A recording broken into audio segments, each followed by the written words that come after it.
Yo, this is Jake Fever, and I want to explain to y'all why black people love Hennessy.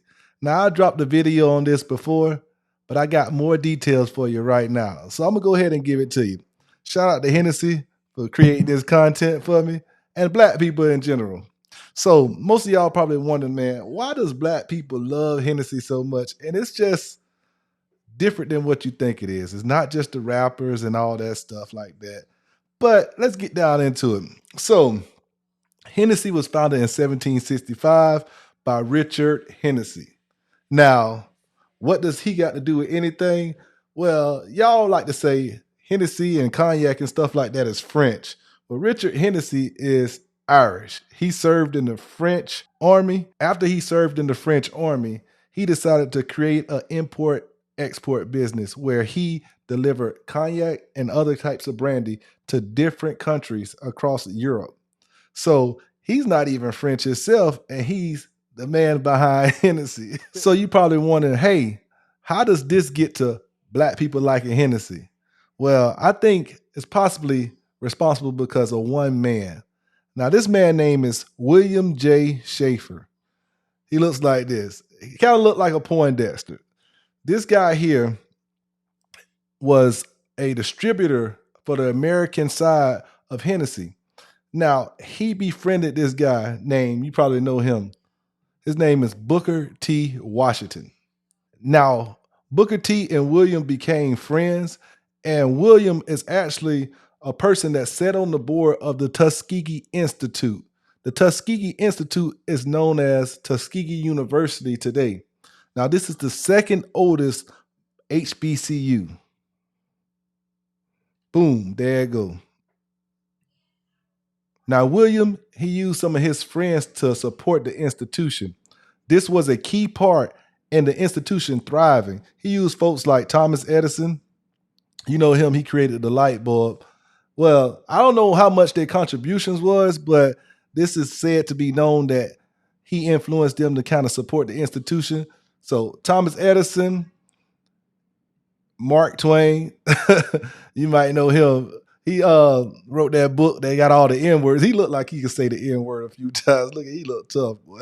He looked hard. He looked hard. Woo! And then Andrew Carnegie. Now, this was one of the richest men at the time. And he kind of, hold on, he kind of looked like Fred Sanford. He might be black. I don't know. Andrew Carnegie. I got another picture. Let me see what he looked like for real. Yeah, that's Fred Sanford daddy, man. I ain't gonna lie to you, bro. That bro look just like Fred Sanford daddy, man. But yeah, he used these three guys as strategic in helping support the institution. So you could say Hennessy kind of being connected to the black community and its thriving efforts. So not only did my boy William right here just help out Tuskegee Institution, he actually joined with other blacks to help build what's known as the National Urban League. This was an organization that organized to help black folks get some rights in America. Now, you're still probably wondering, why do black people like Hennessy? Well, I had to drop that knowledge on you just to let you know that back in the day, in the late 1800s, man, Hennessy was establishing a relationship with the black community. They was pulling something like, well, I'll help you, you'll remember me, and you'll enjoy me later. So they did do some excellent marketing in my eyes, but they did help out as well. So when people scratch your back, you scratch their back. You're going to go loyal to the people that really looked out for you. But really, the major factor of why black folks like Hennessy is because during World War I and World War II, black people got a taste of freedom. They actually were stationed in the south of France, and on their time off, they got to chill, hang out, listen to blues and jazz. And these black soldiers here, they needed some free time. And guess what the spirit of choice was over there in France? You're right, cognac. And Hennessy was the leader of cognac at that time. So they was actually being able to experience some freedom, some free time, hanging out, and really partying and getting served, treated like a human being, basically. So they're getting a little taste of freedom over there. And then you have artists come over to sing to them, like Josephine Baker. There she goes. She kind of looked like she kind of looked like Maya to me. Man, these singers, man, they look kind of just alike. That's crazy. But yeah, so that was the first initial tasting of Hennessy that they really enjoyed, because before then it was just slavery times, which between 1765 and almost 1870, people was slaves. So they really didn't drink spirits and stuff like that. They probably helped people make the whiskeys and things like that. Like Uncle Nearest probably did with Jack Daniels. He was a slave. He helped make the whiskey, but he wasn't indulging in it. So during the World War One and two times, that was the first time when people was free and they got to really taste spirits, and actually try to enjoy it and get to see what they like. Unless it was like home moonshine or something that they made at home. But during the civil rights time, I don't think black people was really, really into spirits like that. But they was, when they brought something, they was used to what they was having, which was the cognac during World War One and World War Two times. Civil rights movement, nobody was going to the liquor store probably trying to get some whiskeys and stuff like that, because it was such a race divide. So all the good bourbons and things like that, I don't think people was messing with that. Man, it was just too crazy out there. My boy Martin Luther King and the civil rights movement was too important. Now we'll fast forward to the 70s and 80s. What did Hennessy do in the 70s and 80s? They dropped ads on us. They dropped crazy ads.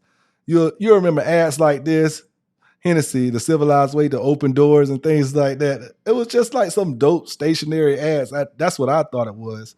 And a couple other ones. And then not too soon after that, you have people like the rappers. This when the rappers and the music came in with Nas. He come in with his Hennessy affiliation, talking about Hennessy and things like that.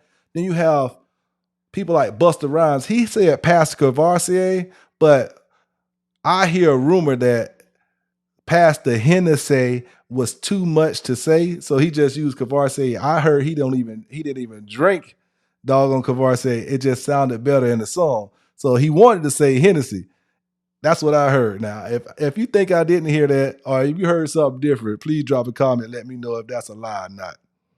And then you fast forward to like the early 2000s when you see your boy Kanye West showing out. He had Amber Rose right here at the, I don't know, some red carpet event, but he had the Hennessy bottle. He was turned up. And they said that was real Hennessy in there, not no sweet tea. So my boy is really turned up. Half of the bottle gone. But today you see other folks like Jay-Z having Douce brand. You see Ludacris with Conjure. You see 50 Cent with Branson. You see a lot, and even E40 with Tycoon.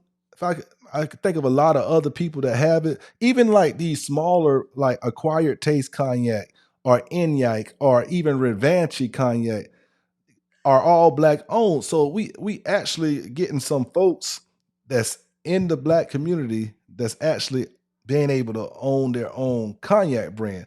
But the reason behind Hennessy being so lovable to the black people, man, they established a relationship with black folks first. And then they started selling to them.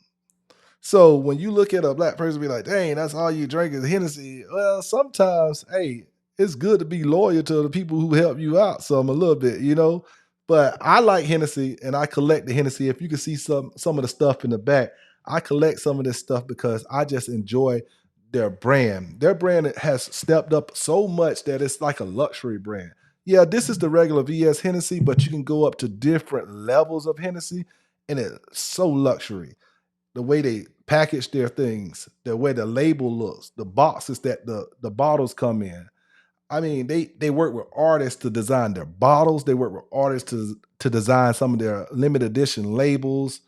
They have different folks that they work with, master blenders to design a different flavor of liquor that's inside some of those limited edition flavors as well, like the Master Blender series. Now, I enjoy Hennessy. A lot of people show Hennessy a lot of hate, but I hope I cleared some of this up for y'all, showed y'all some pictures of the people who was involved in making black people love Hennessy. This Jay Schieffelin. I'll holler. Jay, Jay, Jay, Jay, Jay, Jay, Jay, Jay, Jay.